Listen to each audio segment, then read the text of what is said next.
The problem with most of us, and I'm not talking about you, I'm talking about me first, is that we see this month as a month of food. If you ask anybody, have you prepared for Ramadan? They will send you all these lists of potato chumps and sambosas and I don't know, all the rest of it. Yet, it was a month to forget about your food. So you would have simple food, which had lots of nourishment. It was slow releasing energy. And that would sustain you, so you would focus on the Quran. However, it changed completely. I don't know whether it's a Khoja thing, but it's definitely a everybody thing. And we need to change that. We need to change that perspective. So here we go. Ayyuhan nas, he said, O people, innahu kad aqbala ilaykum shahru Ramadan. And he said, to come to meet you is the month of Ramadan, bil baraka wal rahma wal maghfirah. So that tells me that there's three things in this month. Barakah, Rahma and Maghfirah.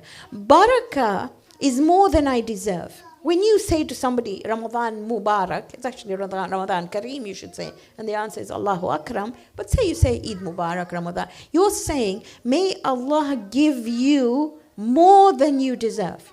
May He open up channels for you that is extra. That's why you say, Tabarakalladhi biyadihil mulk wa huwa ala kulli shay'in qadir. Anyway, you see barakah is more. So this month you get more than you deserve. You get a whole bunch of kindness or rahmah, and you got maghfirah. So it's not even rocket science to continually recite Astaghfirullah Rabbi wa atubu ilayh. There's an ayah of Quran. You can write it down. Surah number 8, ayah 33. Where Allah says, He will not punish those whom the Prophet is amongst, and He will not punish those who do istighfar. So I would teach my children at every moment or every time to say Astaghfirullah Rabbi wa atubu ilayh. Okay. Then he says, Shahru indallahi afdalu shuhur. With Allah, this is the best of months. He says, Wa ayamuhu afdalul ayam wa layalihi afdalul layali. That means the nights are the best of nights and the days are the best of days. Wa sa'atuhu afdalus sa'at. And the hours are the best of hours. So every single moment in this month, and it's going to start at, I don't know, what's time for Salah? 6:40 something? I don't know what the time is. Does anybody know what the time for Maghrib is? 6:40 something, I think. Or is it 6:14? Okay. So if you think about it, 6:14, from there onwards until the end of the month, every single moment is important. وَهُوَ شَهْرٌ دُعِيتُمْ فِيهِ إِلَى زِيَافَةِ اللَّهِ. And this month calls you to be the guests of Allah. I went to a school today and I went to talk to year ones. And we had a worksheet. And this is a school outside. So out of all of them, I think there were 3 Muslims in the 42 children that I had together. But even those children recognize that if guests came to my home, I'd have something nicer to give them. I'd be able to make them comfortable. I would do what would make them feel better, right? So in the same way, if He says, وَهُوَ شَهْرٌ دُعِيتُمْ فِيهِ إِلَى ضِيَافَةِ اللَّهِ, Allah calls you to be His guests, وَجُعِلْتُمْ فِيهِ مِنْ أَهْلِ كَرَامَةِ اللَّهِ, and He is awesomely generous to His guests, okay? Anfasukum fihi tasbih. Every breath is a tasbih. Now, you and I are taught that every time we say Alhamdulillah, Subhanallah, whatever you want to say, but here just breathing is tasbih. وَنَوْمُكُمْ فِيهِ ibadah. And your sleep is ibadah. That doesn't mean you sleep all day. However, when you do sleep, that also is counted as worshipping Him. It's amazing. وَعَمَلُكُمْ فِيهِ مَقْبُولٌ. Anything you do is accepted. And وَدُعَاءُكُمْ فِيهِ مُسْتَجَابٌ. Du'as are processed faster, if that makes any sense. The du'as are heard all the time. Ad'uni astajib lakum, He says in Quran. But here the Prophet said, it's there. So now he tells you what to ask. He says, فَاسْأَلُوا اللَّهَ رَبَّكُمْ. Ask Him بِنِيَّاتٍ صَادِقَةٍ, with a completely clear intention. Now that means there's no, I'm doing it because she said, he said, you said. It's because you actually believe in it. And he says, number 1, and وَقُلُوبٍ طَاهِرَةٍ, and clear heart. So what do you ask? And يُوَفِّقُكُمْ لِصِيَامِهِ, that you are able to fast. Now again, I'm going to talk about the year ones that I went to see today. When I talked about fasting and I asked them, what is a fast? And absolutely every single one who had done Ramadan in his syllabus or who was a Muslim as well said, you don't eat and you don't drink from dawn to dusk. That's all. But that's not fasting. That's keeping hungry and thirsty. You can't lie, you can't cheat, you can't abuse, you can't gossip. All that breaks your fast. I was telling them, I have 5 children and 9 grandchildren. So that would mean I can't shout at them. Can you imagine saying, tidy up the toys? I can't do that. Please, if you don't mind, could you tidy up the toys? You can't shout. It doesn't work. The Prophet was coming back from, I know, you're smiling. I've had 5, so I know where you come from. The Prophet was coming back from Zohar and Asr in Ramadan. And there's this woman, you've heard this all before, one woman was shouting at her slave or the person who worked for her. He went home and he sent her lunch. She ran to him and she said, Ya Rasulullah, you told us to fast and now you're sending me lunch. He said, what's the point of keeping hungry and thirsty if you're going to eat her flesh? It really takes a lot out of you because the food is so easy to keep away from. I mean, how difficult is it from, I don't know, 5:30, 5:45, till 6:15? About 12 hours, right? Just over 12 hours. It's not difficult. It really isn't. The difficult bit is holding on to that tongue. Can you imagine coming out, not being able to say anything, not being able to do anything, just holding on? All that breaks your fast. Okay. And then he says, وَتِلَاوَةِ كِتَابِي. So you're able to recite this book. Recite does not mean like khojas. I'm a khoji, love being a khoji. But pare and pare and pare and pare and pare. Now, I know you all recite Quran, and I've been watching you, and I sit there. But sometimes our lips don't move as well. So what are you reading? The Prophet said the difference between somebody reciting the Quran, as in an audible whisper, and the one who doesn't move his lips is like a bottle of perfume. It may look really pretty, but you can only smell the fragrance if you open it. Right? So recite it loudly, no? A little bit. You don't have to finish the whole Quran. Then he says in here, I'm getting there, فَإِنَّ شَقِيَ مَنْ حَرِمَ غُفْرَانَ اللَّهِ فِي هَذَا الشَّهْرِ الْعَظِيمِ. The most unfortunate person in this month is the one who hasn't been forgiven. So by extension, that tells me that after the month of Ramadan, I'm completely forgiven, except for Haqqun Nas. So if I've hurt somebody, go and say sorry. How difficult can it be? I mean, it's not that difficult. Okay? All right. وَاذْكُرُوا بِجُوعِكُمْ وَعَطَشِكُمْ فِيهِ جُوعَ يَوْمِ الْقِيَامَةِ وَعَطَشِ. With your hunger and thirst on the in fasting, remember the hunger and thirst on the day of Qiyamah. Now, in most of your minds, I don't know, but for me, especially when I recite the dua, Allahumma adkhil ala ahli al-qubur as-surur, Allahumma aghni kulla fakir. When I recite that dua, for me, the children of Palestine come up. I don't know whether that happens to you, because at the back of your mind, you're seeing all this suffering going on in countries like Rohingya or Yemen or lots of places, and Palestine itself, right? And I think, am I just reciting it like a parrot? If I want to do something about it, maybe, just maybe, in my preparation for Sahari and Iftar, I cut down one thing and put that money towards helping those who need. Are you getting where I'm coming from? Yeah? It's really important to understand when he says that. I mean, what are we going to say to them on the day of Qiyamah? We just sat there and we ate and drank and we had our samosas and our cutlets and our what and which and when, while you suffered, while you gave your children animal food. Is that what we're going to say? I'm not trying to make you feel guilty. All I'm trying to say is that we can help if we want to. You've all heard the story about the king who wanted to prove to his people the inner nature of people. So he said, tomorrow, all of you will bring milk and put it in this big tub, right? Everybody thought, everybody's going to bring milk. If I take water, what difference is it going to make? So guess what happened? Besides one person, everybody brought water. So if you take a village of 100 and you have 99 gallons of water and 1 gallon of milk, what do you have? So every human being thinks somebody else is doing it. They're not. It's your and my... We can't recite these du'as and not do anything about them. Okay. Then he says... sorry. Can I have a salawat, please? Allahumma salli ala Muhammad wa ajil faraja. So he says, وَتَصَدَّقُوا عَلَى فُقَرَائِكُمْ وَمَسَاكِينِكُمْ. So give sadaqah to those who are poor, those who are in need. وَوَقِّرُوا كِبَارِكُمْ. Honor your old. وَرَحَمُوا صِغَارَكُمْ. Be merciful. Be extra compassionate to the little ones. I do not understand why we cannot have children running around. If they weren't supposed to run around, who was supposed to run around? You. No. And this is what it means. Let them be who they are. That's what they're supposed to be. So وَرْحَمُوا صِغَارِكُمْ. Somewhere in the middle of the month, I will get an email. I hope I don't this year. But every time I get one to say, can you ask the moms to keep the children quiet? No, I won't. So this time I'm going to say, now, please don't send me an email. If you want to listen, come at night. If you want to be part of the children's group, be part of the children's group. That's the way it works, okay? وَوَصِلُوا أَرْحَامَكُمْ. Make sure that your relations are accounted for. Ramadan Kareem, write to all of them. It's so easy these days. WhatsApp, I don't know, messages. Just send them a message. Just say Ramadan Kareem. وَحْفَظُوا أَلْسِنَتَكُمْ. Mind your tongue. This is the Prophet, by the way.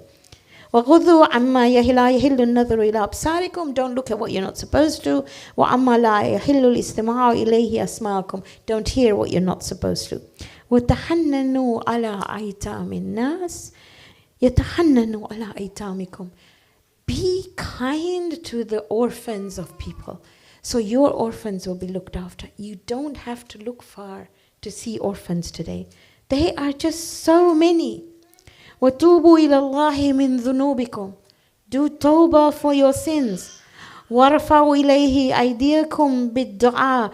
Raise your hands in dua فِي أَوْقَاتِ صَلَوَاتِكُمْ. At the times of salah, raise your hands. Now, I'm not sure about other months, but at least in this month, try to pray on time. At workshop at assembly, we asked the children, what is the time for salah? And although most of them, in fact, most of us, in Ramadan will know the time of Fajr and time of Maghrib to the minute. In fact, if we had seconds, we'd know it by the second. What about Zohar? All right, maybe we know Zohar. What about Asr? And what about Isha? It didn't say that if you recited Salah 5 times a day, you'd stop becoming a Shia. Does it say that anywhere? Yes, no, maybe, perhaps? No. So if you're at home and you have the time, it's better at least to know those salawat times. I'll tell you why.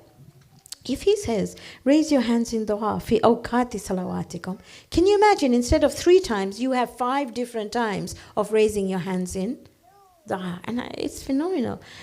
فَإِنَّهَا أَفْضَلُ السَّاعَاتِ. That's the best of hours. يَنْظُرُ اللَّهُ فِيهَا بِرَحْمَةِ إِلَىٰ عِبَادِهِ. Allah looks at you with extra kindness. وَيُجِيبُهُمْ إِذَا نَاجُوهُ. He will answer your secret calling to him. You know, munajat is a secret conversation. He will listen to it. He will answer you. وَيُلُبِّيهِمْ إِذَا نَادَوْهُ وَيُعْطِيَهُمْ إِذَا سَأَلُوا. He'll give you what you ask for. وَيَسْتَجِيبُ لَهُمْ إِذَا دَعَوْهُ. And he will answer your call. أيها الناس, O people, إن أنفسكم مرهونة بأعمالكم. Your souls are dependent on your deeds. ففكوها باستغفاركم. So free your souls with istighfar. Not only to Allah, but to people as well. Ask for forgiveness. وظهوركم ثقيلة من أوزاركم. Your backs are weighed down with weights. فخففوا عنها بطول سجودكم. You want to reduce the weight on your back? You're worried, you're anxious, all sorts of things. Do long sajdas, he says. وَاعْلَمُوا أَنَّ اللَّهَ أَقْسَمُ بِإِزَّتِهِ. Know that Allah swears أَنْ لَا يُعَذِّبَ الْمُصَلِّينَ وَالسَّاجِدِينَ. He will never punish those who pray and those who do sajda. I'm telling you what the Prophet said, okay? Then he says, وَأَنْ لَا يُرَوَّعَهُمْ بِالنَّارِ يَوْمَ يَقُومُ النَّاسُ لِرَبِّ الْعَالَمِينَ. And he will give you a certificate of immunity from the fire when people stand in front of him. أيها الناس من فطر منكم وصائما مؤمنا في هذا الشهر. If you gave iftar to one person in this month, كان له بذلك عند الله إتق نسمة ومغفرة لما مضى من ذنوبه. It's like you freed a slave, or all your past sins are forgiven. One person iftar. Fakila. So these people stood up and said, Ya Rasulullah, فَلَيْسَ كُلُّنَا نَقْدِرَ عَلَى ذَلِكَ. We are not able to do this. We are not able to do this. We're not able to provide iftar. And he says, اتَّقُوا النَّارِ. I mean, be conscious of the fire. وَلَوْ بِشَرْبَةٍ مِّن مَّاءٍ. You can't even give somebody a drink of water? Is it that difficult? So I don't know about you. I don't know how you do things at home. But if you can't do things outside, at home, I don't know, do you break your fast with a date? Yeah? Get your children to fight over who will give the date to mama and papa.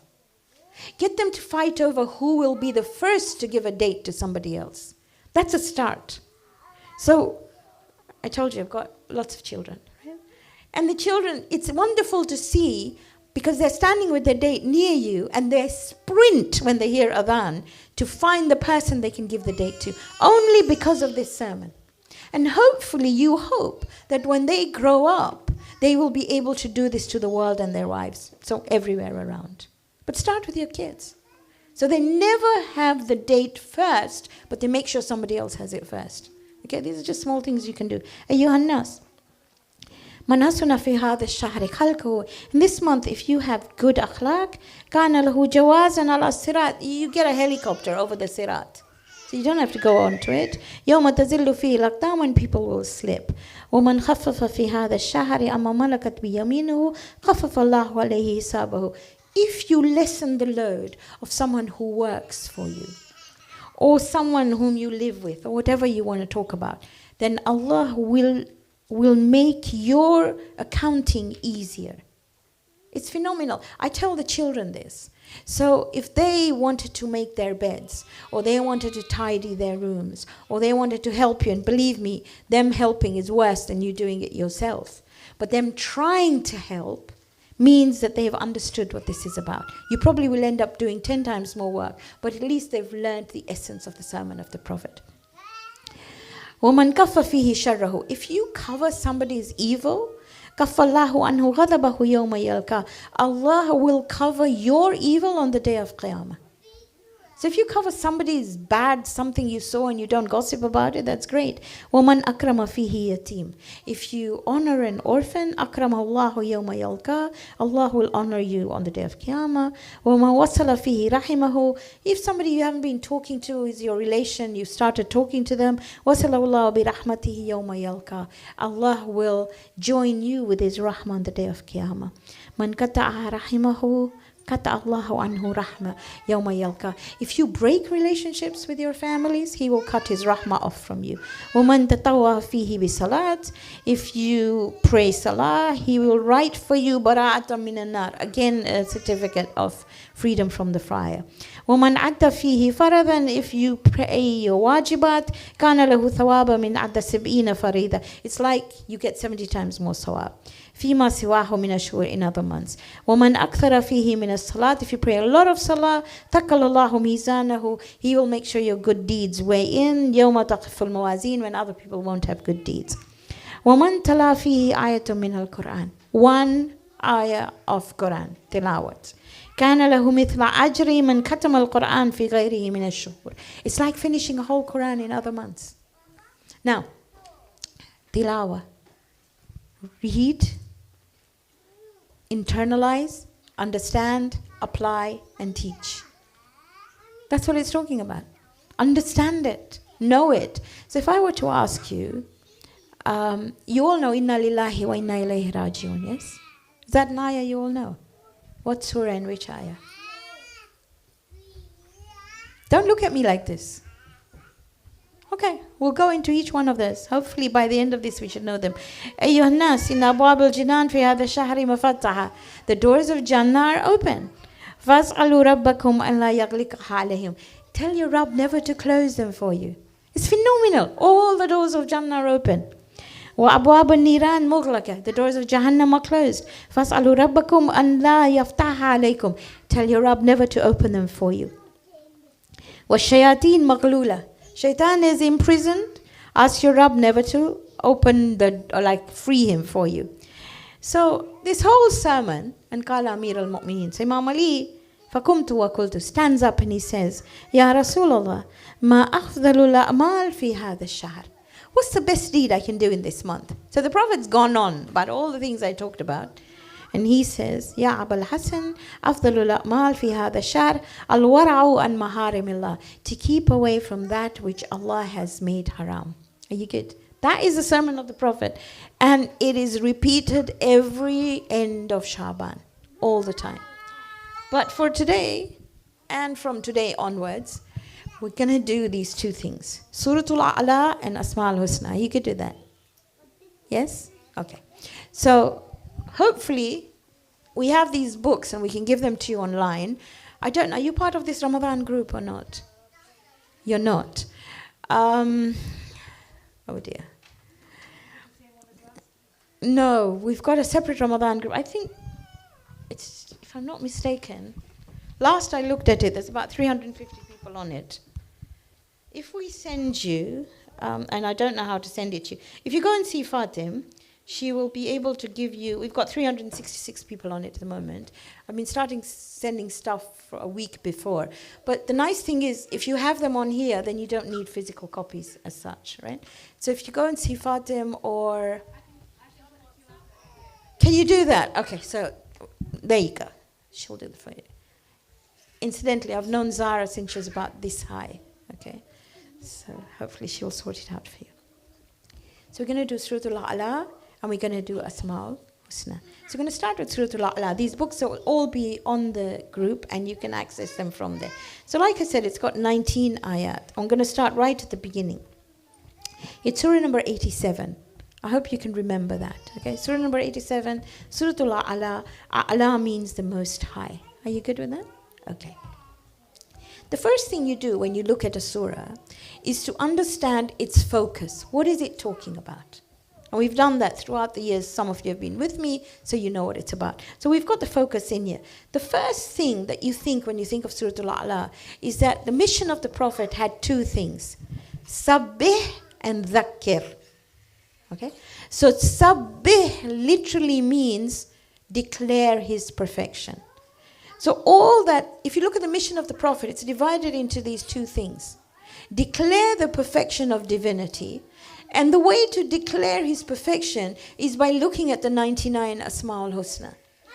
If you saw anybody as kind, he is kinder than that. He is greater, bigger than everything else.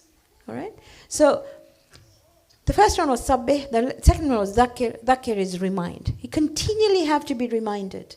Very often you hear people, when they come to a lecture or anything, they will say, but I've heard this all before. But you forgot. And you have to continually be reminded. And that's what it's all about. So the focus of this surah are these two things. And then it talks about guidance and accountability. So I'll go back again, and I'll keep on saying it until it comes out of your ears. Suratul A'la, Surah number 87, 19 ayat. It's a Makki surah. Now there's a difference between Makki and Madani. Makki surah were revealed before Hijrah, Madani after Hijrah. Are you good with that? On our maps and everything we've done Makki as yellow and Madani as green because of the Prophet's dome being green and yellow as being the embroidery on the Kaaba. Makki surah generally will talk about usul, as in the why of religion. Madani will talk about the how. So why and how. Although you will find Madani ayat in Makki surahs and Makki ayat in Madani, in general this is a demarcation. So this is a Makki surah which tells you that it's talking about the why of religion. So the why of religion are three, what you call usul. Tawheed, remember Tawheed and Adala go together. Nabuwa and Imama go together, and then Qiyamah. So I'll put it down to the oneness of God, divine guidance, and accountability. That's three things. So this is what this surah will talk about, okay? So the moment you think A'la, you think Sabbih and Dhakkir. Are you good with that? The moment you think A'la, you think Makki, and you think 19 ayat, right?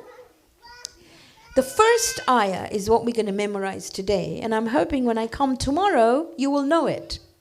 I'm not going to ask you, but I'm hoping you will know it. First ayah, Sabbihisma Rabbikal A'ala. So what does it start with? Sabbih. The word sabbih comes from the Arabic word sabaha, which means to swim. When you swim, you have to balance yourself. Otherwise, you will drown. Right? There's a perfect balance that's achieved. It's like riding a bike. You have to have balance. So in essence, sabaha is to balance, the perfect balance. So sabbihisma rabbikal a'la, declare the perfection of the name of your Rabb, who is the Most High. Now those of you who did Quran City with me, and hopefully we'll go over it again on the days that you've got the QR code, we'll put the maps on there and everything on there. It's part of 7 surah. One surah, so many surah. Surahs is English when you put an S behind. So many surah. There are 7 musabbihat. And the Prophet used to recite 1 every night. Now I tell the children I speak to, you don't have to know the whole surah. Maybe Allah you will know, Jumu'ah many people know. But at least recite the first ayah so you could print it out for your children and they could learn. Children are like sponges. They're able to absorb anything. They do really well. Okay? So maybe Thursday night you would do Suratul Jumu'ah. And then you could rotate the others. I'll let you find out what the 7 are, but at least you know Jumu'ah and you know A'la. So it's part of Musabbihat.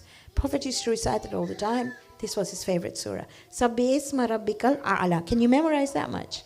And the moment it was revealed, he said, Ij'al fi sujudikum. Put it in your sijda. So now today, when you're praying, or whenever you're going to pray, the moment you go into sijda, you know it comes from the first ayah of Suratul A'la. So if I were to ask you now, what ayah number is Sabbi isma rabbikal a'la? You know it's 87:1. Easy to remember, not that difficult. 8 doors of Jannah, 7 days a week, 1 God. Are you good with that? 87:1. Are you comfortable? Sabbihisma rabbikal a'la. You sure you remember that? Yes, no, maybe, perhaps. Come on. Oh, thank God for that. Thank you. Okay. So we will go on to the second item. I'm not going to rush this. As far as Asma'ul Husna go, there's 99. I tell this story every single year. By the way, hopefully these books will be printed, but we will put them on the group as well. The I don't know about you, I'm old-fashioned. So even though I may have a phone or an iPad or a computer, I still like a physical book. Are you the same? Oh, thank God for that. So it's not old age then. Okay, so in my book, then I will have little post-it notes. You see that? I will write on it, I will be post-it notes. My children taught me this thing called Good Notes. Have you seen it? Okay, so this is a program that you can write on. But I don't like it. I still like my physical book. So we'll have them ready for you, but we'll also send it to you on the group. All right? So now the Prophet said, anybody who memorizes or who knows, he didn't say memorizes, who knows 100 minus 1 of Allah's names is definitely Ahlul Jannah.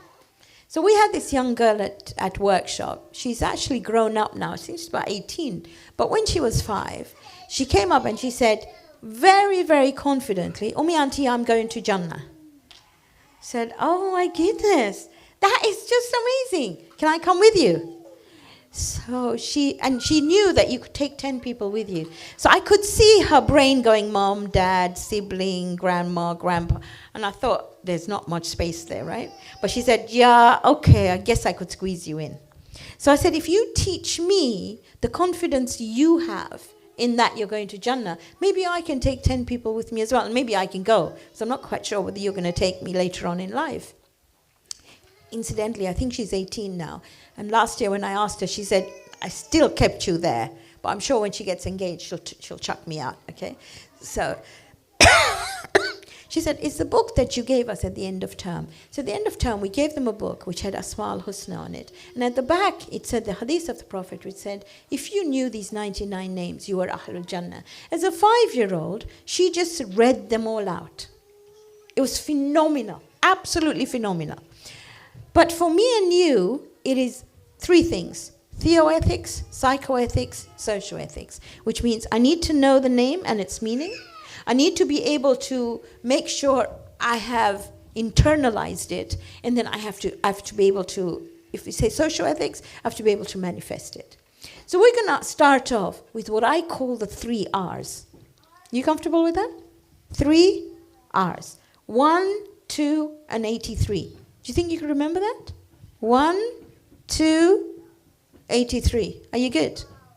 1 is easy to remember. 2 is easy to remember. The way I remember 83 is 8 doors of Jannah, and 1 plus 2 is 3. Are you good with 1, 2, and 83? Yes. So the 3 R's are Rahman, Rahim, and Ra'uf. Rahman, Rahim, and Ra'uf. There is a hadith of Imam Baqir, and he is telling his son, he's saying, oh my son, whenever you are stuck in life, always recite Ya Rahim and Ya Ra'uf. I'll add one more. Ya Rahman, Ya Rahim, and Ya Ra'uf. I'll explain them in a minute. And always when you recite the names of Allah, add Allah before that. Ya Allah, Ya Rahman, Ya Rahim, Ya Ra'uf. Now, very often when you hear Rahman and Rahim, people say, I begin in the name of Allah, the most kind, the most merciful. What's the difference between kindness and mercy? I mean, you hear compassionate and kind, or compassionate and merciful. But let's see the difference. Rahman is Allah is compassionate, extremely, incredibly compassionate over absolutely everyone. He doesn't make a difference between whether you believe or you don't believe, whether you're small or you're big, whether you pray a lot or you don't. That Rahmaniyat extends everywhere, absolutely everywhere. Okay? Rahim, however, is an extra dose of mercy that you get only if you subscribe to him. So basically, that, and I translate Rahmaniyat into guidance. Right now, if a child here came to you and asked you for some food or fell down or whatever, you would have compassion. Yet if it was your own child, you would go that extra mile, wouldn't you? You understand? You would not tell off another person's child for not brushing their teeth. But boy, will you come down hard at your own children. Let me give you an example for one of the Ramadan times. 23 years ago, I gave birth to this young lady in the month of Ramadan. So this was the 26th of Ramadan. She was born on the 27th. So do you know what your stomach is like when you're 9 months pregnant? It's about there. It was upstairs in the corridor, and this child had vomited all over the carpet. So with my big tummy, Muhaimina wasn't there, so I was bending down trying to clean this vomit. And this young lady, somebody your age, came over near me, stepped over me, said, ew, that stinks, and she walked away. Okay? You see any of yourselves there? No? Okay, that's what she did. 2 minutes later, she came back. She said, Auntie, that's my baby. Can I help you clean? So if it was somebody else's baby, you wouldn't help me clean. But because it was yours, you would help me clean up. Are you understanding where I'm coming from? You understand Rahman and Rahim? I'm not trying to put it on any of you. All I'm trying to say is that keep your eyes open. But Allah is Rahman and Rahim. Rahman is like a dentist. If your tooth hurts, you will go to a dentist and they will probably take it out, or they will do antibiotics or whatever the case might be. Rahim is the hygienist. You have to subscribe. Can you understand Rahman and Rahim now? So you know where to use Rahman and Rahim. Most people, most moms, are more Rahim on their children than they will be on other people's children. So you are a little bit more stricter, are you not? Why? Because you want your child to reach their full potential. You might care about other people's children, but, it's a bit dodgy. You care about them, but more about your own. You can lie to me if you want. I'm good. You can tell me I care about every child here. No, you don't. So now do you understand Rahman and Rahim? Rahman, there for everyone. He will guide everyone. Rahim, there is extra guidance, extra mercy, extra kindness need not be being extra nice. You may not give your child an extra piece of cake or sweets or whatever because they get hyper on sugar. Is that what happens to your kids? Yet if another child came and asked you, said, "How, Papa, take it," because you don't want to upset that child. Can you understand what I'm saying?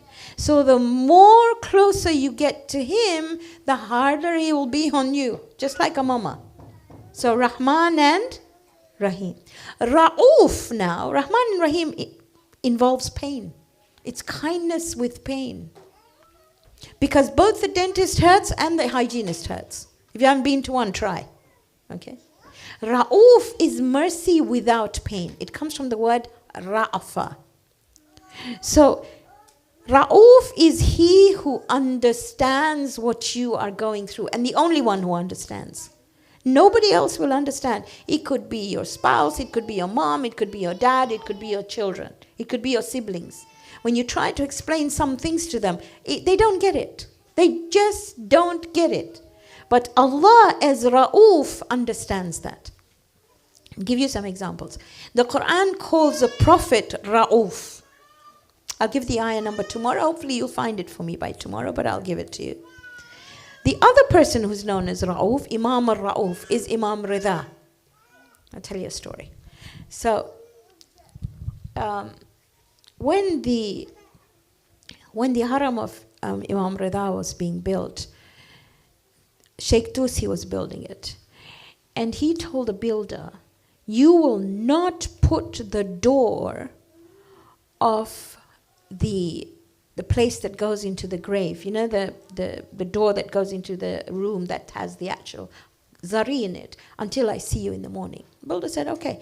And he said, "Because I want to put something in the casing, or rather in the, if you can say, the frame of the door, which will not allow anybody who's a sinner to go in." And the builder thought, "Yeah, okay, the instructions I got." At night, he sees Imam Rida in his dream, the builder. And Imam tells him a few things that he understands nobody else would know except the Imam. And Imam tells him, "Go build that door before Fajr." So the builder goes and builds the door before Fajr. So the walls are built, the doors put in, all done. When Sheikh Tusi comes in, he's really angry. I told you not to put it in." And he said, "But this is what happened. I saw Imam. And Imam told me this, and he told me not to put the door in." So in other words, Imam was trying to tell him, put the door, make the door. There's no such thing as somebody who's a sinner cannot come in. And Sheikh Tusi put his head on that door, and he said, "Antal Imam al-Ra'uf." You're definitely an Imam who is extra merciful, extra kind, and understands what other people are going through. So when you want to give wasila, when you're hurt, when you're scared, when you're broken, when you don't know where to go to, ask Allah in the name of Ra'uf, giving the wasila of the Prophet who is Ra'uf, and giving the wasila of the Imam who is Ra'uf. Do you get me? Okay. So when you're stuck, Ya Allah, Ya Rahman, Ya Rahim, Ya Ra'uf. What were the numbers? 1, 2, 83. So when we get you the chart, I'm hoping we can have a physical chart for you tomorrow. I don't know where they are, but let's see what we can get for you. You can actually take 1, 2, and 83. So if I asked you right now, what is number 83? What is it? Awesome. 1 and 2, Rahman and Rahim. So like that, we're going to do 99, but we've got we've got 11 stories, so I'll try and put them over 11 days so you know all the 99. Are you comfortable with that? Okay, so it's time to pick up your children. Can we end with the Surah Al-Fatiha? Bismillahir Rahmanir Rahim. Alhamdulillahi Rabbil Alameen. Ar-Rahmanir Rahim. Maliki Yawmiddin. Iyyaka na'budu wa iyyaka nasta'in. Ihdinas siratal mustaqim. Siratal ladhina an'amta alayhim. Ghayril maghdubi alayhim waladdallin. Sadaqallahu al-Azim. If you can clean the square, whatever around you, then we can work through it. If you'd like these are memorization sheets that you could fill in, like 1, 2, and 83. So I'll leave them here for you to take.